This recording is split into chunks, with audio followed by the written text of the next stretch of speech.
Hey, what's good, guys? It's Cahmron. Today I'm going to be talking about probably my favorite part of the NBA 2K26 builder, and that is the build specialization pathways.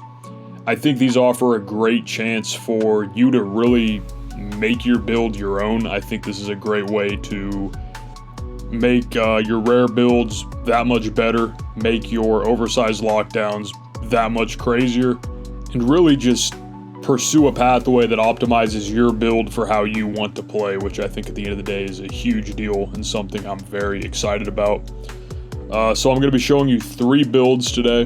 A 6'8 Junkyard Guard build that's got a high layup, great rebounding, decent ball handling, can still shoot, defend moderately well. Going to show you a 6'9 lockdown, and then I'm going to show you a 6'6 Junkyard Guard as well, that's more steal and perimeter oriented. So first, let's go ahead and take a look at this 6'8 Junkyard Guard. This build has a 92 close shot, and really, you know, a lot of these builds are pretty linear with where the specialization pathway goes. This one in particular, there's like 3 that I think would be really good for this. So your close shot of 92, potentially with Gold Hook Specialist if you were to take the finishing pathway. You could get that to be Legend if you wanted to be a post scorer. Got the high driving layup of 91. That physical finisher could also be Legend.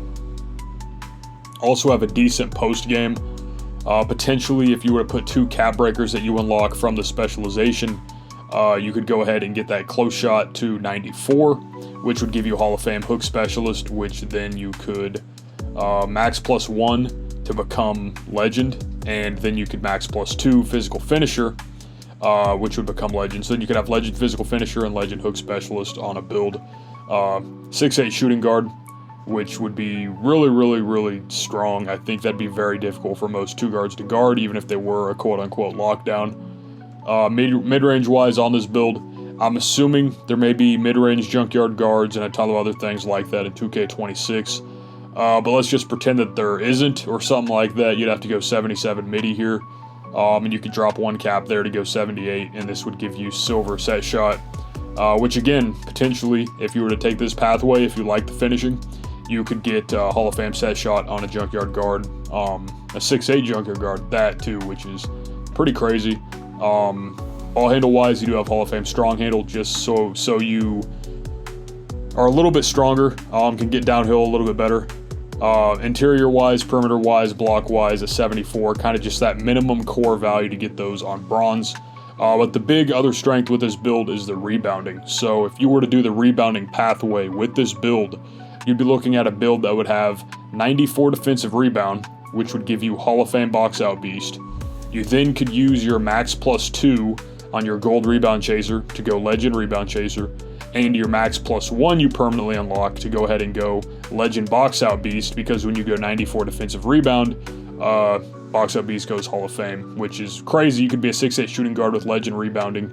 That would be an absolutely huge asset to any team, in my opinion. On top of having really good physicals, really good strength, okay vertical, but I think with the timing system, just being able to visually see that, if you know you're rebounding, you should still be able to grab pretty consistently, because a lot of that does come down to your badges and being able to hold your box outs before they get you boxed. Still have your great finishing, shooting, dribbling. Passing is okay, which is fine on this build, honestly. You're semi-switchable, and I think the way the contest system has been reworked, you being 6'8", like max wingspan, I don't think you'll really have a huge problem getting perimeter contests. This build's got the shades of Mitch, Richmond, Bogdanovich, and Desmond Bain, and of course comes out as a Junkyard Guard. This is a build I've been very deeply considering making day one, along with a 7'4". Both of them are probably going to be some type of post score, but I really like what you can do with 6'8s. I'm hoping somehow you can do 6'9 shooting guards, because if that's the case, I definitely would go 6'9 on this. But yeah, that's the 6'8 Junkyard Guard, utilizing probably either the rebounding pathway or the finishing pathway. Up next, we have a really crazy 2-way point forward. Finishing on this build's just okay, but really this build is here to play elite defense and be a secondary ball handler for your team. Same thing goes with the mid-range and 3-ball. I went 77 here just because I didn't want it to be a 2-way mid-range point forward. I just wanted it to be a 2-way point forward. So you could put a cap breaker there whenever you unlock it and go ahead and get silver set shot. 87 pass, so you can get gold dime or gold break starter. 80 ball handle. 75 speed with ball. Potentially with a seasonal max +2, you could get this lightning launch to Hall of Fame, which would be pretty nuts. But the main thing with this build is your perimeter and your steal. You could use your 2 cap breakers you unlock through the pathway to go ahead and make this 92. And once that on-ball menace is gold, you could then use your max +2 that you permanently unlock to go ahead and get that to be legend. Then with your other one, if you do, it's really honestly kind of up to you with this. If you wanted to max +1 permanently your glove, you could do that, or you could max +1 permanently your interceptor. So now you're a 6'9" max wingspan small forward with Hall of Fame interceptor and legend on-ball menace,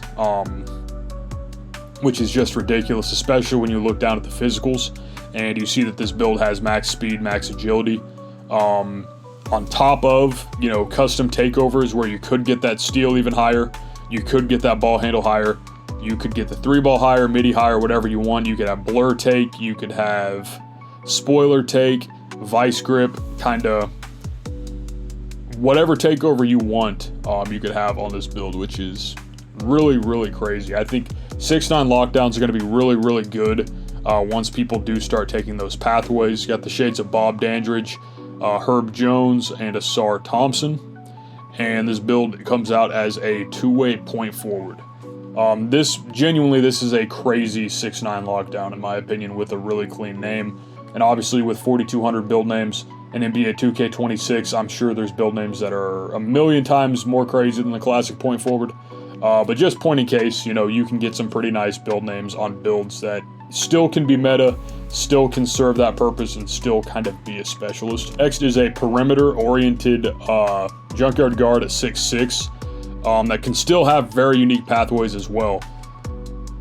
So if you do the finishing pathway with this, you're looking at a build that potentially with a max +2 could have legend rise up, and you could have a permanent max +1 on driving dunk. The key with this is do not use this until your posterizer is 96. If you wait until your posterizer is 96, that would require 6 cap breakers, which could take a little bit of time, right? But by the end of like season 2, you should have that, hopefully. If you do end up going for those 6, you would have 85 vertical and 96 driving dunk. That would allow you then to max +1 your Hall of Fame posterizer to legend. So now you would be looking at a 6'6" shooting guard with legend posterizer, legend rise up, on top of having gold interceptor, which seasonally you could always boost as a max +1 or max +2. And obviously down the line when you have more cap breakers, this could go all the way up to 96, which would give you legend glove and legend interceptor. And then you're looking at a pretty crazy value situation where you could use seasonal max +1s to go ahead and get either one of those on legend, and kind of clean it up with getting the perimeter up to 74 to get bronze on-ball menace. This is one of those builds I think would be very, very fun. You've got the elite dunking ability, you have drop stepping ability, mashing ability, can still spot up with that 76 3-ball, especially with that pure green window being non-variable. You should honestly, if you know your jumper and you're shooting in the corner, be such a consistent threat right there. Great cutting ability, put back ability. It's just really crazy. On top of that, this 6'6" also potentially could get a max +2 for rebound chaser, which is going to give you Hall of Fame rebound chaser. You could also max +1 or max +2 box out beast. Again, just all speculation, but then you could have legend box out beast and Hall of Fame rebound chaser on a 6'6" shooting guard with solid speed, agility, strength, and vertical. And this is another build I think would just be a lot of fun to play in the rec. A lot of fun to play as a 2-guard in 3s. Just something that can put that lane pressure on. Something that can really blow by and punish builds that don't have the best interior defense. Or you could always utilize your strength to blow by builds on the perimeter that maybe aren't the strongest in the game. And obviously with the rebounding, on top of all of that, you're looking at a very, very well-rounded Junkyard Guard. You got the Jason Richardson Shades, Bilal Koulibaly, and Karis LeVert. And again, 6'6" Junkyard Guard. But yeah, these are 3 builds that I think, in my opinion, kind of an off-meta play style, just kind of playing how I would want to play or a way I would enjoy to play. But I think all these builds can take advantage of mismatches. All these builds can score a ton. All these builds can defend, rebound, and just play a little bit different and give people some slightly different looks than you're used to seeing. So if you enjoyed the video, definitely drop a like, drop a sub. We're getting really close to NBA 2K26, which means we're getting really close to trying to find every build in the game, and just posting the best rare build videos on YouTube. So if you enjoy the content, again, thank you guys so much for the support. That's all I got for you guys. Hope everyone has a great day. Peace.